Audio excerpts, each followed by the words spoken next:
Bom dia, boa tarde, boa noite. Coronafilo. E aí, vamos continuar? Para a gente dar início então à nossa semana 2, a gente precisa lembrar de algumas coisas da última aula.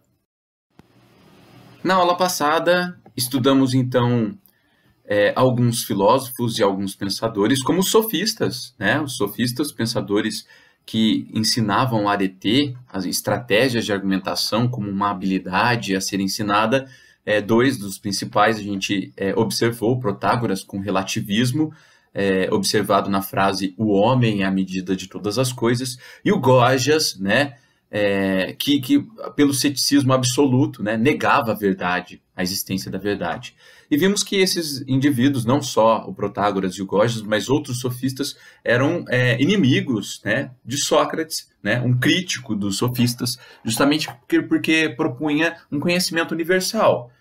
Pela perspectiva do autoconhecimento, reconhecendo a própria ignorância, o Sócrates desenvolve um método, né, um método socrático, que através de diálogos em ambientes públicos da polis, ele adotava duas etapas. A primeira da ironia, que através de perguntas ele destruía as concepções de verdade, as crenças do seu interlocutor, através de perguntas, de questionamentos, né? Ele provava a ignorância do interlocutor e a dele também, tá? A partir, então, dos escombros dessas concepções, se construía a maiêutica, o parto da verdade. E o Sócrates, com esse método, ele acabou encontrando vários inimigos, né? E esses inimigos acabaram levando Sócrates à morte, à condenação à morte, como a gente pode observar nessa imagem. Mesmo sob as acusações de corromper a juventude, não crer nos deuses, o Sócrates continuou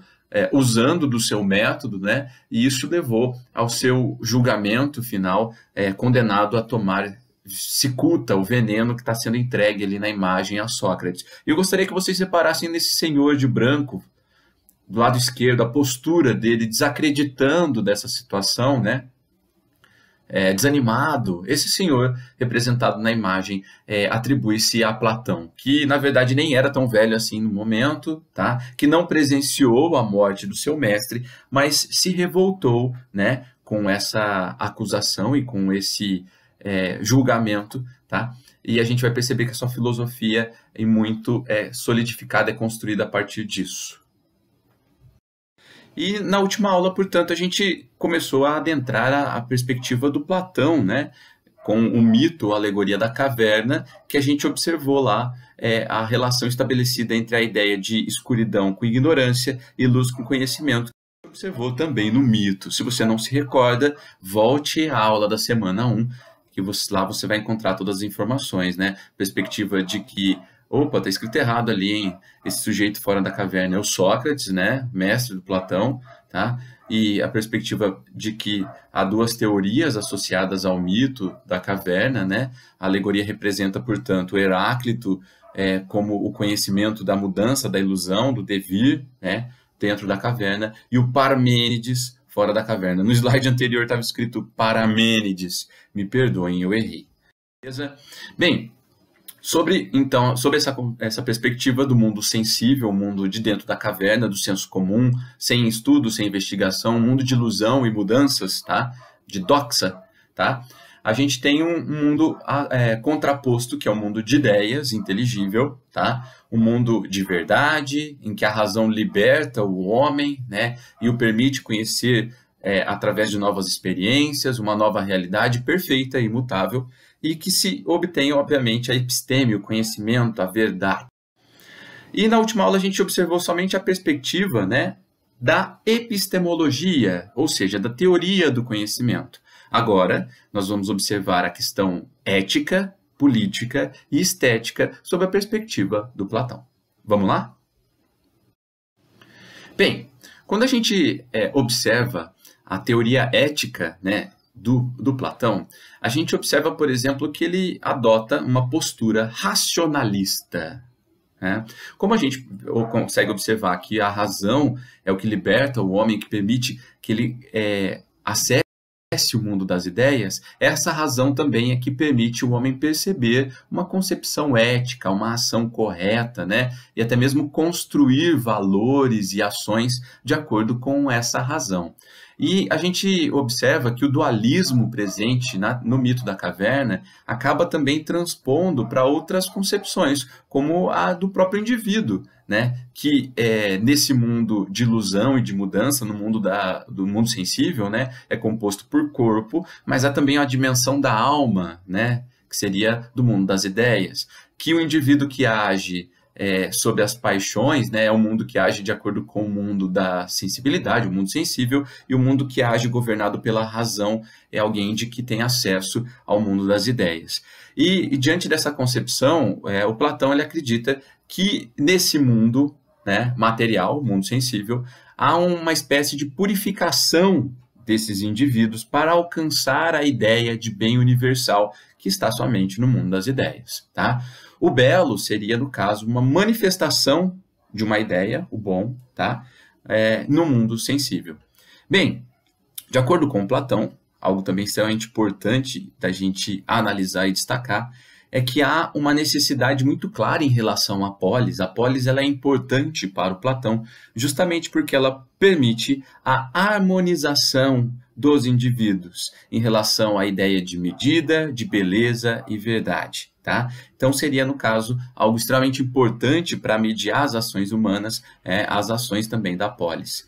Um indivíduo bom, tá, no ambiente da sua família, tá, ele pode refletir num bom cidadão caso a polis seja administrada de uma forma correta. Dá para a gente perceber que tem uma ligação muito forte, um vínculo muito estreito na concepção do Platão entre ética e política. Portanto, vamos para o próximo assunto, tá? Se na ética existe essa concepção de que a razão é que vai levar a uma ação ética, né, e que a polis ela vai buscar harmonizar em medida, beleza e verdade os indivíduos, a gente pode então observar a perspectiva política do Platão. Tá? Vamos perceber o seguinte: nas obras platônicas, ele descreve uma cidade ideal, um estado ideal que não existe, ok? Portanto, ele é utópico, é idealista, chamada de Calipólis. Tá? A Calipólis seria, portanto, essa cidade ideal, idealizada, né, utópica, não existente do Platão. De acordo com a perspectiva e a descrição, né, que o Platão faz nas obras, né, essa cidade ela seria perfeita justamente porque existe nela uma sofocracia. O que significa sofocracia? Está ali, governo dos sábios. Tá? A gente vai até encontrar a expressão do Platão de que o rei ele deve ser um rei filósofo, porque somente esse rei filósofo que usa da razão, que conhece, né, o mundo das ideias, ele pode concretizar virtudes na polis, tá, com justiça. Somente esse rei filósofo ele é capaz de governar buscando a harmonia de almas. Percebam ali que eu coloquei 3 tipos de almas: alma de ouro, alma de prata e alma de bronze, tá? E é importante a gente perceber que essas 3 almas, que poderiam ser representadas até como uma pirâmide, elas vão também dizer sobre a ação de cada um desses indivíduos, tá? A alma de ouro seria daquele indivíduo que conhece o mundo das ideias, tá? E esse indivíduo, portanto, é um filósofo, tá? A alma de prata é alguém que já caminhou em direção a esse mundo das ideias, mas não conhece, tá, o mundo das ideias, e seria responsável ali pelos guerreiros. E a alma de bronze seria o restante dos cidadãos, né, que são comerciantes, que muitas vezes são trabalhadores braçais, tá, e que vivem presos ao mundo sensível. Tá? Então, o que deveria fazer o rei filósofo? Ele deve fazer com que as pessoas desenvolvam suas virtudes com justiça, né, propondo uma vida harmoniosa entre as almas. Vamos entender que o Platão também ele acaba influenciando uma significativa parcela da filosofia medieval, tá, que a gente vai estudar ainda mais à frente. E a forma como se organiza as ordens medievais com clero, nobres e servos, de certa forma, acaba espelhando, né, essa concepção política do Platão, ok? já que uma alma de ouro conhece o mundo das ideias, é o clero, né, que conhece de fato os ensinamentos teológicos. A alma de prata, de alguém que está mais evoluído, mas não chega a conhecer de fato todo o funcionamento, né, da teologia, seria então os guerreiros, né, os nobres medievais. E para finalizar, a alma de bronze, o mundo, as pessoas presas a essa perspectiva mundana, seriam então os servos e vilões. Beleza? Bem, e para finalizar então, a perspectiva do Platão em relação à estética, está errado ali no meu slide, então desconsidere o título, olha só o subtítulo, estética, tá? Ele tem um posicionamento um tanto quanto interessante, tá? A gente pode observar que no mito da caverna, as ideias elas acabam unificando as perspectivas múltiplas. Então, por favor, olhe rapidamente no esqueminha da imagem ali, ó. A gente tem vários cavalos, né, com tamanhos diferentes, com cores diferentes, em posições e posturas diferentes. E a partir dessa perspectiva múltipla, tá, a gente percebe que surge uma ideia unificadora, tá, que é a ideia do cavalo, o conceito cavalo. E esse cavalo ele não existe fisicamente, eu não posso ver, não posso tocá-lo, não posso o perceber com meus 5 sentidos, né? Eu só posso perceber o conceito cavalo através do uso da razão, que está uma outra dimensão, que é a do mundo inteligível. Bem, a partir daí, então, de que o mundo sensível, voltando para o texto, o mundo sensível, ele acaba sendo uma cópia do real, que é o mundo inteligível, ou seja, os cavalos nas suas múltiplas formas, eles são, na verdade, uma cópia imperfeita da ideia cavalo. A gente vai perceber que a concepção estética do Platão é bastante controversa do senso comum, em relação ao senso comum. Ele vai dizer, no caso, que o belo, tá, é uma ideia, tá, perfeita e imutável, a ideia de beleza, e que eu acabo percebendo ela nas suas formas múltiplas no mundo sensível, mas não a ideia de beleza. Isso faz parte somente da dimensão do mundo inteligível, o mundo das ideias ou das formas. Tá?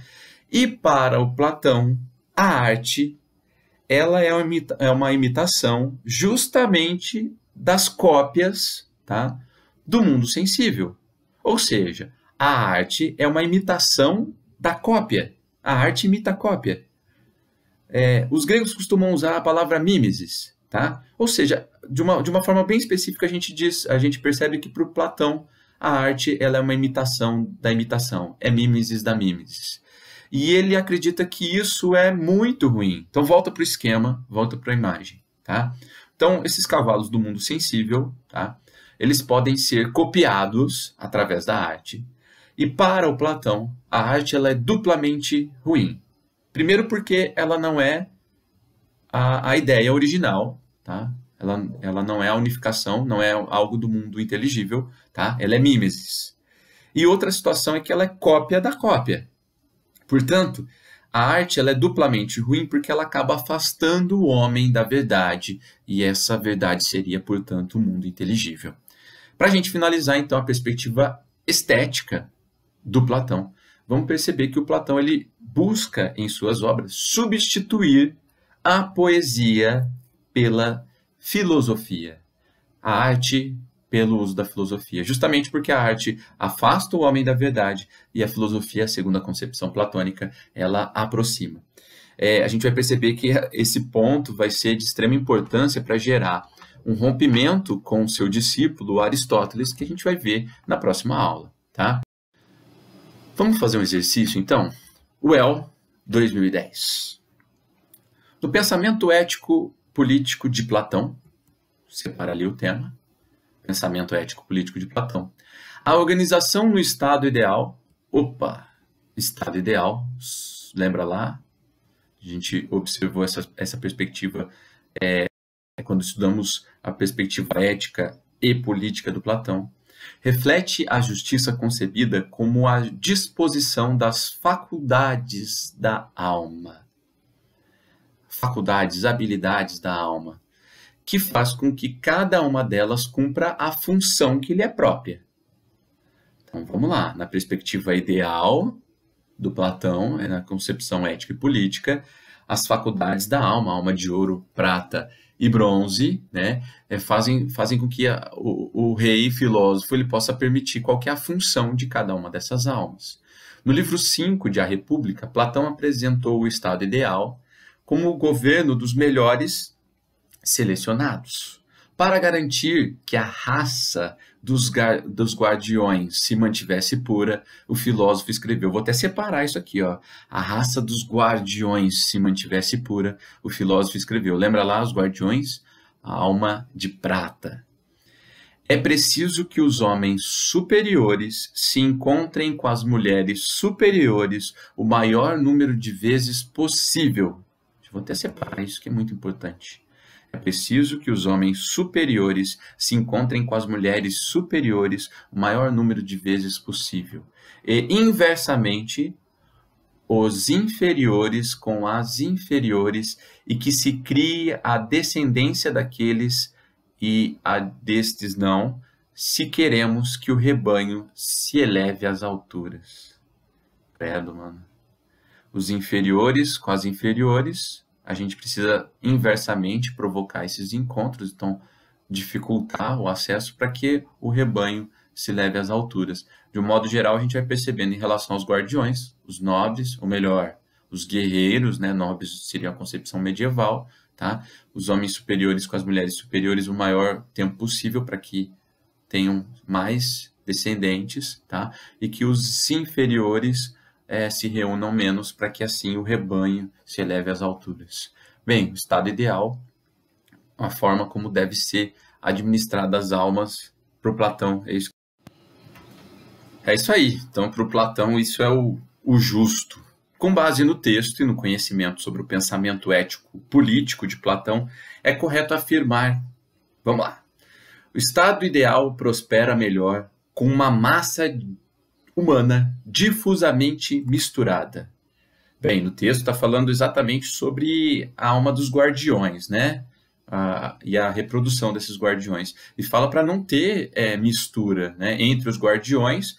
Ele até propõe uma divisão entre eles, entre seres superiores e inferiores, para colocar sempre os superiores em maior contato e os inferiores não. Então não tem essa ideia de mistura. Letra B. O estado ideal apresenta-se como a tentativa de organizar a sociedade dos melhores fundada na riqueza como valor supremo. Riqueza, não. Provavelmente quando coloca lá os seres superiores, né, os guardiões superiores não são os mais ricos, são os mais habilidosos, são os mais virtuosos, então esquece. Letra C. A condição necessária para que se realize o estado ideal é que as ocupações próprias dos homens e mulheres sejam atribuídas por suas qualidades distintas. De fato, os homens devem receber como atribuição aquilo que ele tem com uma qualidade para desenvolver. Essa concepção aparece, mas não em relação às mulheres. Vamos lembrar que para o Platão, assim como para todos os cidadãos da época dos gregos, né, da Antiguidade Clássica, havia uma série de pessoas que não faziam parte desse grupo chamado de cidadãos, né? As mulheres, os estrangeiros, aqueles que não possuíam terras, né? Os menores de idade. Então, aqui a gente tem um problema, porque coloca que as ocupações de homens e mulheres, né, de acordo com suas qualidades, isso de fato não acontece, tá? Vamos pular a letra D, vamos fazer a E primeiro. O reconhecimento da honra como fundamento da organização do estado ideal torna legítima a supremacia dos melhores sobre a classe dos inferiores. Também não é, tá? Por que no caso existe os superiores e os inferiores? Não é a honra que determina, tá? Mas sim as habilidades e as virtudes. E daí a letra D traz para a gente uma análise interessante, né? Sobre o pensamento ético e político do Platão. No estado ideal, a escolha dos mais aptos para governar a sociedade expressa uma exigência que está de acordo com a natureza. Ou seja, usando a razão, né? Eu percebo que há uma série de habilidades, e essas habilidades elas se manifestam através de ideias, de conceitos, de formas, tá?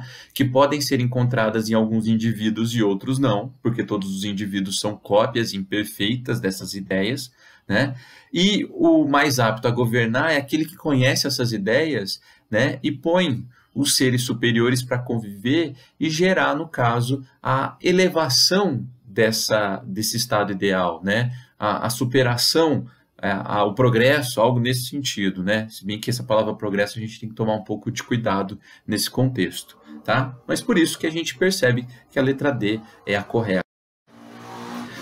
Para a próxima aula, nós vamos estudar então o Aristóteles, que nessa imagem ele é representado ao centro, ao lado de um senhor mais velho, então observando aqui mais próximo, do lado esquerdo, o senhor mais velho é o Platão, do lado direito, Aristóteles, né?